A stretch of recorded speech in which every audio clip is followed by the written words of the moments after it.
প্রায় ৩ বছর পর যখন আমি আমার মামাতো বোন নিপাকে সেদিন আমার বাড়িতে দেখলাম, তখন ওর দিক থেকে যেন আমার চোখ সরাতে পারছিলাম না।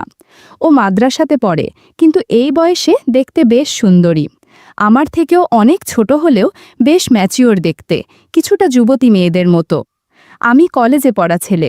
কলেজের জিমে কয়দিন যাওয়াতে আমার বডিটাও হয়ে গেছিল পুরোপুরি লম্বা চওড়া। তাই কলেজের মেয়েদের সাথে ভালোই বন্ধুত্ব ছিল আমার। মাদ্রাসাতে পড়ার কারণে নিপাকে আমি অতটা দেখিনি, কিন্তু হঠাৎ একদিন আমাদের বাড়িতে একটা কাণ্ড ঘটে গেল, যার ফলে প্রতিটান আমার বেড়ে গেল দ্বিগুণ পরিমাণ। একদিন সকালবেলা ঘুম থেকে উঠে দেখি দরজা খুলে চায়ের পেয়ালা হাতে দাঁড়িয়ে রয়েছে নিপা।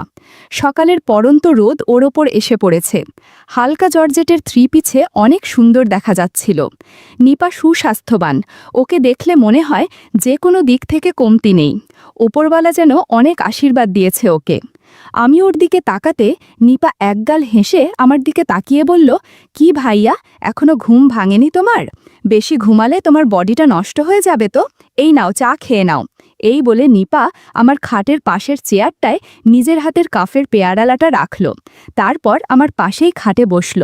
তারপর আমার দিকে মুখ করে একটু ঝুঁকে বলল, গুড মর্নিং। আমি ওকে গুড মর্নিং বলে খাটের ওপর উঠে বসলাম।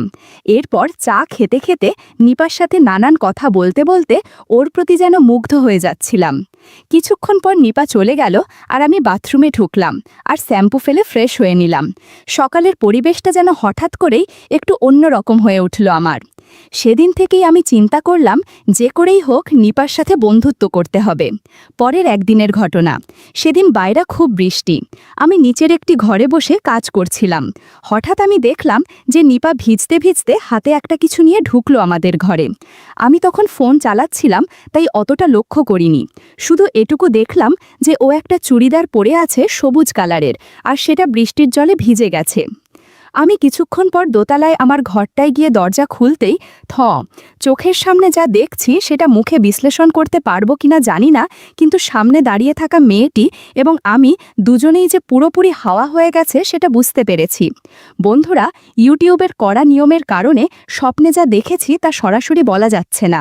তোমরা কমেন্টে দেয়া লিঙ্ক থেকে আমার ওয়েবসাইট ভিজিট করো, সেখানে একদম খোলামেলা গল্প দেয়া আছে। একদিকে বাইরে বৃষ্টি হচ্ছে আর এদিকে আমি আর নিপা গল্প করছি। প্রায় ৩০ মিনিট গল্প করার পর দেখি সারা ঘর ওগোছালো হয়ে গেছে। নিপা একটা মুচকি হেসে আমাকে চিমটি কেটে দিয়ে বলল, তুমি যেভাবে গল্প করেছো তাতে আমার খুব ভালো লাগছে। আমি বললাম, তাহলে তো আমার কাছে রোজ আসতে হবে তোকে। নিপা বলল, সে দেখা যাবে। আমি বললাম, মানে? নিপা বলল, আচ্ছা বাবা, আচ্ছা, আমি প্রতিদিন আসবো তোমার কাছে। বাইরে তাকিয়ে দেখলাম বৃষ্টি অনেকক্ষণ আগেই কমে গেছে। এদিকে ফোনে দেখলাম আমার মা ফোন করেছে। আমাকে না পেয়ে SMS করে বলল যে আসতে একটু দেরি হবে। SMSটা নিপাও দেখল। SMS দেখে আমার দিকে তাকিয়ে একটা হেসে দিল। আমি ওর হাসির আসল মরালটা বুঝতে পেরে বললাম, ও আচ্ছা, তাহলে আমার বোনটারও তো আবার গল্প শুনতে ইচ্ছে হচ্ছে বুঝি। না ইয়াস, আর না, অন্য সময় হবে। এরপর থেকে আমি আর নিপা বিভিন্ন জায়গায় বিভিন্ন রকম গল্প করেছি। আমরা দুজন প্রায় প্রতিদিনই বলতে গেলে আমাদের বাড়ি কিংবা ওদের বাড়িতে নেক আনন্দ করতাম। আমাদের দুজনকে একই ঘরের মধ্যে ছেড়ে দিলে কেউ বুঝতে পারবে না। প্রায় ১ বছর ধরে চলছিল এসব। হঠাৎ সময়ের সাথে আমি ওর মধ্যে পরিবর্তন লক্ষ্য করলাম, যখন ও কলেজে ভর্তি হলো। প্রতিদিনের আসা যাওয়া ছিল নিপার আমাদের বাড়িতে। আস্তে আস্তে দেখলাম ওর আমার প্রতি ইন্টারেস্ট কমে যাচ্ছে। কারণটা আমি জিজ্ঞাসা করলাম না। একদিন লক্ষ্য করলাম ও অনেক রাত করে বাড়ি ফিরছে কলেজ থেকে। ওকে জিজ্ঞাসা করতেই ও বলল যে ওর নাকি কোনো টিউশনি ক্লাস থাকে কলেজের পরে। আমার একটু সন্দেহ হতে লাগলো। একদিন সেই সন্দেহ আমার সত্যিতে পরিণত হলো। পাশের গ্রামে এক মেলাতে আমার বন্ধুদের সাথে যাওয়ার কথা ছিল। সেখানেই সন্ধেবেলা আমরা গিয়ে আড্ডা মারছিলাম। ঠিক তখনই আমার চোখে বলল নিপাকে। ও একটা কালো রঙের ঝিকিমিকি চুড়িদার পরে এসেছে। আমার বন্ধুরা ওকে দেখতে পায়নি, কিন্তু আমি দেখতে পেয়েছিলাম। ও একটা দোকানের পিছনে অপেক্ষা করছিল কারোর সাথে। আমি আস্তে আস্তে ওই অন্ধকার জায়গাটায় গিয়ে ওকে আড়ালে দেখতে লাগলাম। হঠাৎ একটি অচেনা ছেলে ওর কাছে এসে ওকে কিছু একটা বলল এবং ওকে নিয়ে চলল মেলার উল্টো দিকের বাগানটায়। ওইখানে রাতের বেলা ছেলেরা আড্ডা দেয়। সেই বাগানটার মধ্যেই এক ছেলেটি আর নিপা গিয়ে ঢুকল। ছেলেটি উঁচু লম্বা ফর্সা, কিন্তু চিনতে পারলাম না আসলে কে। আমি আস্তে আস্তে ওদের পিছু নিয়ে বাগানের একটি বড় গাছের পিছনে লুকিয়ে ওদের দেখতে লাগলাম। দেখলাম নিপা আর ছেলেটি কি যেন করছে। একই কাণ্ড দেখছি আমি। নিপা খুব কাছাকাছি চলে এসেছে। নিপা কিছু বলছে না। তবে কি নিপা নতুন বয়ফ্রেন্ড বানিয়েছে? ছেলেটি খুব তাড়াতাড়ি কাজ করছে। আমি ভাবলাম যাই গিয়ে ওদের বাধা দেই, কিন্তু অনেক দেরি হয়ে গেছে তখন। এমন পরিস্থিতিতে আমার কি করা উচিত সেটা আমি বুঝতে পারলাম না। বন্ধুরা, ইউটিউবের কড়া নিয়মের কারণে স্বপ্নে যা দেখেছি তা সরাসরি বলা যাচ্ছে না। তোমরা কমেন্টে দেয়া লিংক থেকে আমার ওয়েবসাইট ভিজিট করো, সেখানে একদম খোলামেলা গল্প দেয়া আছে। 1 বছরের মতো হয়েছে আমাদের রিলেশনশিপ। এর মধ্যে আমি ওকে কোনো দিন কোনো রকমভাবে কষ্টে রাখিনি। তবুও আমার মামাতো বোন কিভাবে আমার চোখকে ফাঁকি দিয়ে অন্য কোনো ছেলের সাথে মেলায় ঘুরতে এসে বাগানে বসে আছে। এরপর ওরা শান্তভাবে মেলার মধ্যে চলে গেল। আমিও ওদের আড়ালে মেলার মধ্যে এমনভাবে ঢুকলাম যাতে আমি কিছুই দেখিনি। মেলার ভিতরে একটু পরে যখন আমার সাথে নিপার দেখা হলো, তখন আমি ওকে জিজ্ঞাসা করলে ও বলল ও এখানে একটা বান্ধবীর সাথে এসেছে, কিন্তু বান্ধবীকে খুঁজে পাচ্ছে না। আমি মনে মনে ভাবলাম, কিসের জন্য তুই এসেছিস সেটা আমি ভালো করেই জানি। ওকে জিজ্ঞাসা করলাম, তোর জামায় শ্যাম্পুর মতো কি জানা লেগে আছে। ও অবাক হয়ে প্রথমে দেখল, তারপর আমার দিকে তাকিয়ে ওটা সঙ্গে সঙ্গে মুছে দিয়ে বলল, কি জানি কি লেগেছে রে, মেলার মধ্যে কে কোথা থেকে ফেলেছে। আমি আর কথা বললাম না। সেদিনের পর থেকে নিপা আমার সাথে গল্প করত, কিন্তু আগের থেকে অনেক কম। কোনো কোনো সপ্তাহে 1 বার, আবার কোনো কোনো মাসে 1-2 বার। এইভাবে আমি নিপার সাথে গল্প করতাম। তখন ওকে জিজ্ঞাসা করতাম যে কোনো বয়ফ্রেন্ড আছে কিনা, কিন্তু ও প্রতিবারই না করে দিত। আর একদিন যেটা আমি দেখলাম, সেটা দেখার পর আমি নিশ্চিত হয়ে গেছিলাম যে নিপা পুরোপুরি অন্যরকম হয়ে গেছে।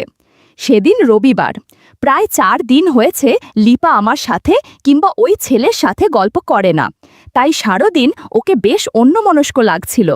কদিন হয়েছে নিপার ফোন পেয়েছে হাতে।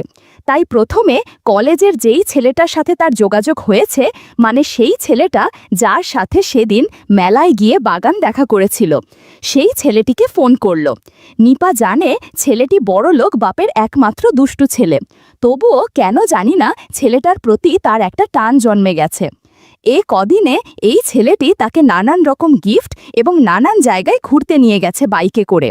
4 চাকারও একটা গাড়ি আছে ছেলেটির, আর তাতে করেও সে একদিন দিঘির পাড়ে বেড়াতে গিয়েছিল।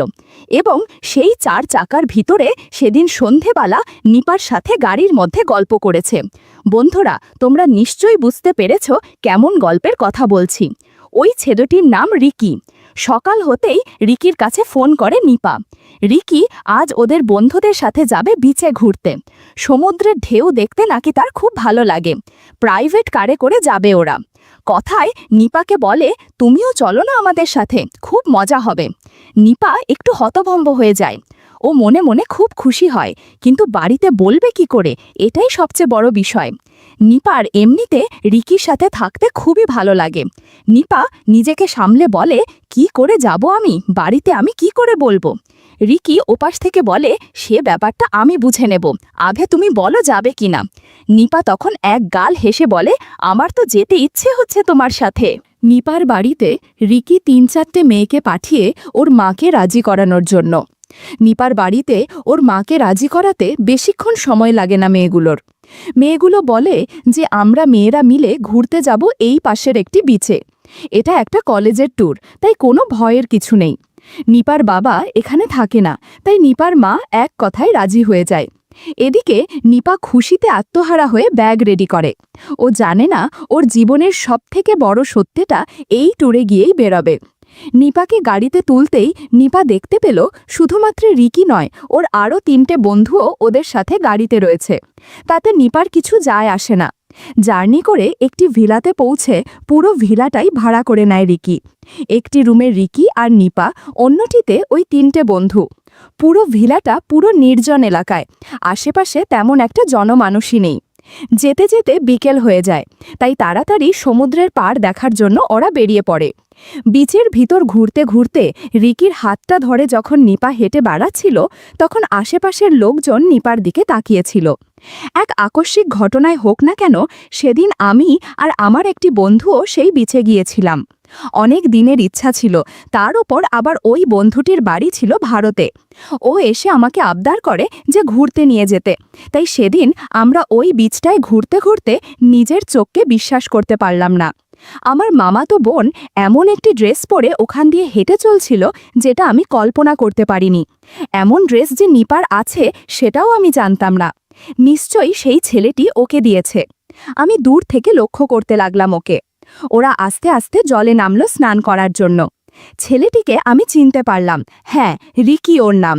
রিকির অন্য বন্ধুরা জলে না নামার কারণে নিপাকে নিয়ে রিকি চলে গেল ওই ভিলাটার দিকে। আমি আমার ওই বন্ধুটিকে দাঁড় করিয়ে রেখে ওদের পিছু নিলাম। ভিলাটিতে কোনো লোক না থাকার কারণে নিপা আর রিকি যে ঘরটিতে ঢুকলো, ঠিক আমি তার পিছন দিকটাই দিয়ে গেলাম। বড় বড় জানালা দিয়ে ঘরের দৃশ্য প্রায় সবই দেখা যায়। আশেপাশে অন্ধকার হয়ে যাওয়ার কারণে আমাকে কেউ দেখতে পারছিল না। ঘরের ভেতর আলো থাকায় আমি ঘরে স্পষ্ট দৃশ্য দেখতে পাচ্ছিলাম। নিপাকে ঘরের ভিতর নিয়ে ছেলেটি একটা তোয়ালে দিল আর নিজেও চলে গেল অন্য ঘরে। আমি ওদের দেখছিলাম আর অবাক হচ্ছিলাম। আরও অবাক হলাম যখন দেখলাম রিকির 3 বন্ধুও এসেছে। 4 জন নিপার সাথে ঘণ্টাখানেক গল্প করেছে, আড্ডা দিয়েছে। একটু পর আমি হোটেলের উদ্দেশ্যে রওনা দিলাম। সেদিনের পর থেকে নিপা যেন আরও বেপরোয়া হয়ে উঠল। একদিন আমাদের একটি অনুষ্ঠানে ওকে বোরখা পরে যাওয়ার কথা ছিল। সেই অনুষ্ঠানে আমিও উপস্থিত ছিলাম। প্রত্যেকটা মেয়েই বোরখা পরে সেখানে এসেছিল, শুধু নিপা বাদে। সেদিন দুপুরবেলায় যখন ওই অনুষ্ঠানে আমি ওকে দেখলাম, তখন আমি ইশারা করে ওকে ডাকলাম একটি কোণার ঘরে। অনেক দিন ধরে ওর সাথে গল্প করা হয় না। নিপার দেখা নেই প্রায় 1 সপ্তাহ হয়ে গেছে, তাই ভাবলাম আজ নিপার সাথে একটু গল্প করব। নিপা আমার ডাক যেন বুঝতে পারল। ও লোকজনকে আড়াল করে ঠিক চলে আসলো এই ঘরটায়। আমি ওকে রিকি আর ওর 3 বন্ধুর কথা কিছুই জানালাম না, কেননা নিপা মাঝে মধ্যে আমার সাথেও গল্প করে, তাই বাড়তি করে আর ডিস্টার্ব করিনি জিজ্ঞাসা করে। আমার কাজ নিপার সাথে গল্প করা, যে ভাবনা সেই কাজ। আমরা গল্প করতে শুরু করলাম। একটু পরে বৃষ্টি শুরু হলো, সাথে মেঘের গর্জন, যার ফলে আমাদের গল্পের শব্দ কেউ শুনতে পাচ্ছিল না। এতে আমাদের ভালোই সুবিধা হচ্ছিল। আজকের পর থেকে নিপার জীবন সম্পূর্ণ বদলে গেল।